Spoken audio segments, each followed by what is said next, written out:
laifuffukan da ake aikatawa ta yanar gizo, to wannan laifin ya zamanto hantsi ga gidan kowa, kuma ya zama global problem. A duk duniya tana fama da wannan matsalar. To wannan shi ya sa ma 'yan majalisar dokoki na Najeriya suka yi doka wacce aka sa wa suna Cyber Crimes Prohibition and Protection Act, ma'ana doka da take ma'amala da abin da ya shafi laifuffuka da ake aikatawa ta hanyar yanar gizo. To akwai abin da ake kira da suna hacking, shine mutum bai sani ba wani ya masa kutse ko ta cikin wayarsa ya ɗauke ma control ɗin account ɗinsa ko na Facebook ko na WhatsApp, ko kuma ya shiga cikin yanar gizon ko wani kamfani ko wani banki ije yi ta'annati. To a nan dokar ta yi tanadin ɗauri na shekara 5 da kuma tara ta kuɗi abin da ya kai har naira miliyan shi ma 5. To kuma akwai abin da ya shafi identity theft, shine wani ya zo i ɗauke ko isace identity ɗinka kai wanda ake magana a kai. Misali mutum yana da wani account, ko kuma mutum yana da kamar yanzu abin da yake faruwa, mutumin da yake da Facebook account ko makamancin haka, kawai sai dai a wayi gari cewa ya ga wani ya ɗauke ko ya sace wannan account ɗin nasa. To shi ma wannan laifi ne a ƙarƙashin wannan dokar, wanda doka ta yi masa tanadin ɗaurin shekara 7 ko kuma tarar kuɗi naira miliyan 7. Sannan akwai abubuwan da ya shafi critical national security, abin da ya shafi manya-manyan matsalolin tsaron Najeriya. Idan mutum ya yi kutse, ko kuma abin da ya shafi cyber terrorism, shi ma kamar inda ake ta'addanci na cikin gari, a je a sa bom a can, a je a sa, to akwai shigen irin wannan terrorism ɗin da ake yi na a yi amfani da yanar gizo a kawo wani abu da zai kawo ta'addanci, ko kuma a shiga wasu abubuwa da za su destabilizing ɗin gabaki ɗayan kamar a ce network ɗin Najeriya ko makamancin haka. To doka akan wannan abin da ya shafi terrorism ɗin ta yi tanadin ɗaurin shi kuma rai da rai. To saboda haka idan muka kalli ita wannan doka ta Cyber Crime Prohibition and Protection Act, to duk wasu laifuffuka da ake aikatawa ta hanyar yanar gizo ta yi tanadi akan wannan. Sata online, sata terrorism, child pornographic, irin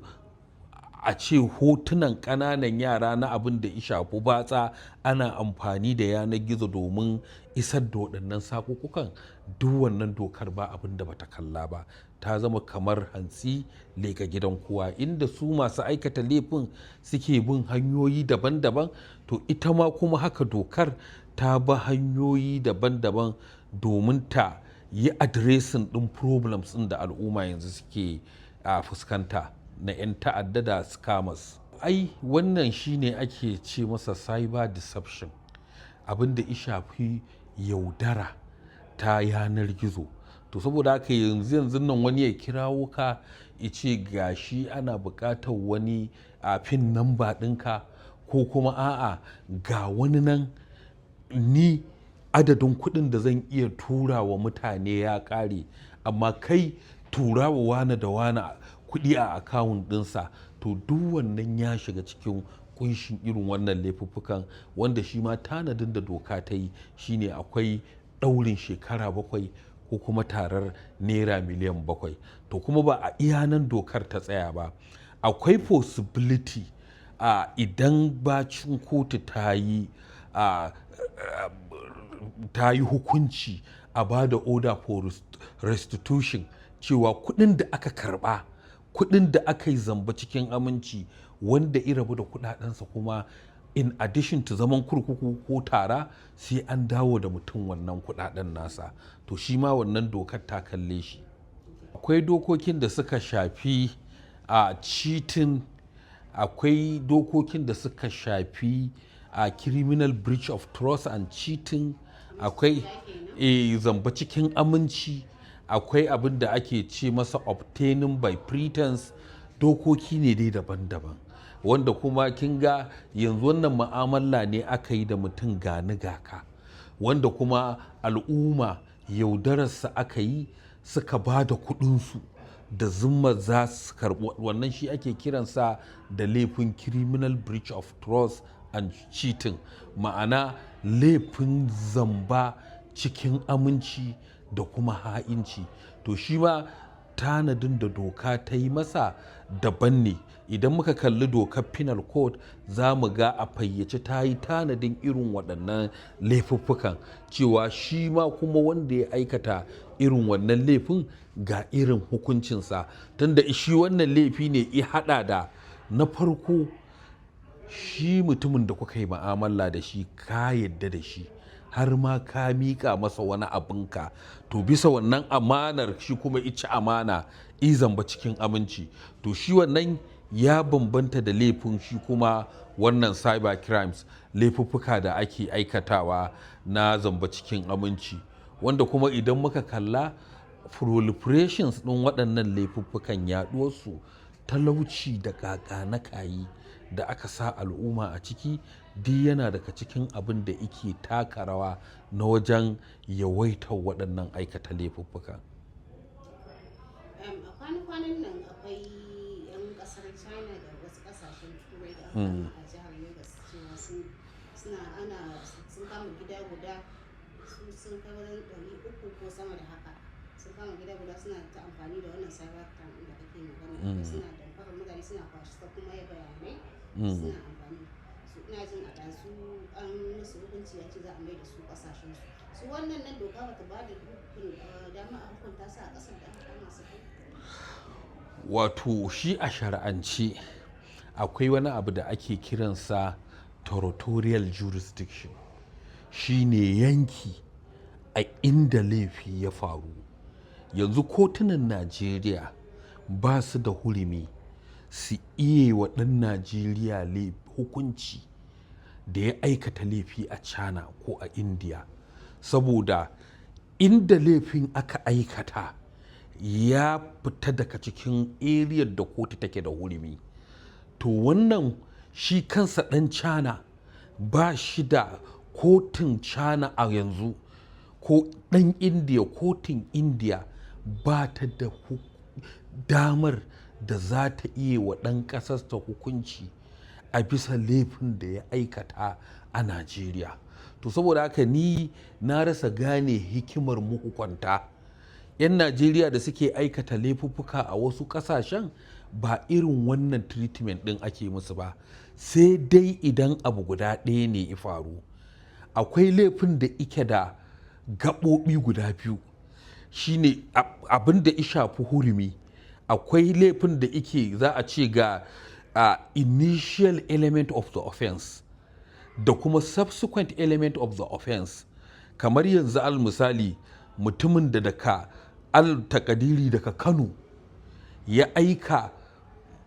wasu 'yan ta'adda su je Legas yi wa wani ta'addanci a Legas, to kin ga laifin yana da kafa biyu, an fara shi a Kano an aiwatar da shi a Legas. To kin ga da kotun Legas da ta Kano duk suna da abun nan, amma laifin da in a Najeriya aka aikata laifin wanda aka yi wa zamba cikin aminci shi ma a Najeriya yake, to ai kotuna na China ba su da hurumi. Saboda haka ni a fahimta ta, in haka ne i tabbata komai a Najeriya aka yi, to gaskiya ba a yi daidai ba a ce za a yi repatriating ɗin 'yan ƙasar, ba za a yi musu hukunci a inda suka aikata laifi ba. Kamar yanzu a Kano ai an kama ɗan China da i kashe wata yarinya, amma yanzu yana kurkuku an masa hukuncin kisa.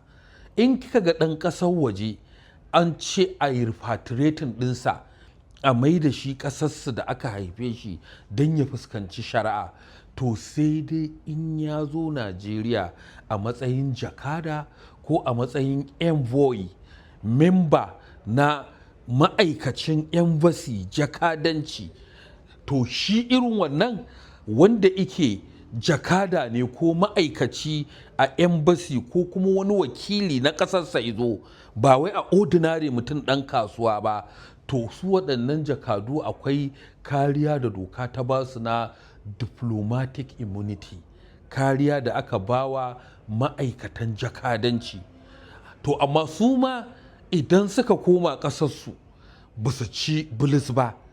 a ƙa'ida shi in yana ƙasarsa a matsayin wakilin ƙasar ike, saboda haka ba za a iya kama shi ba, ba za a iya tsare shi ba, ba za a iya masa shari'a ba. To amma in ya koma ƙasarsu, ita kuma ƙasar ta ɗauka ya zuban mata da mutunci, kuma duk motsin da ike yi kasancewar shi wakilin ƙasarsa ne, to motsinsa yana zamantowa tamkar a ƙasarsa ta haihuwa ike. Yana zuwa za su kama shi, su gama ƙarasa bincike, su gurfanar da shi a gaban kotu. Haka tsarin yake, saboda hakan ya zamoto deterrence, kada su ƙara aika wani jakada ko kuma ma'aikaci a embassy ya je ya zuban musu da mutunci. Amma waɗannan mutanen gungun 'yan ta'adda ɓarayi, to na rasa me gwamnatin Najeriya ta dogara da shi za ta ba su irin wannan majestical treatment ko kuma wani special treatment na musamman. Kamata inda ake yi wa ragowar ɓarayi su ma a yi musu. Na gode. To saƙo guda ɗaya shine, ni a fahimta ta duk waɗannan ta'addanci da laifuffuka da suka yi yawa na zamba cikin aminci, na shi wannan online fraud, da samarinmu da suke barin ƙasashenmu, wasu su mutu a sahara, wasu su mutu a cikin teku, da duk wasu social vices, ya dangana ne ɗungurungun sakamakon rashin adalcin mahukunta. Saboda haka mahukunta su ji tsoron Allah, su zo da matakai da za su fitar da al'umma daga cikin ƙangi da ake ciki na tattalin arziki, ƙangi na tsaro, kuma su yi abin da za a dawo da al'umma walwala da arziki a cikin rayuwa.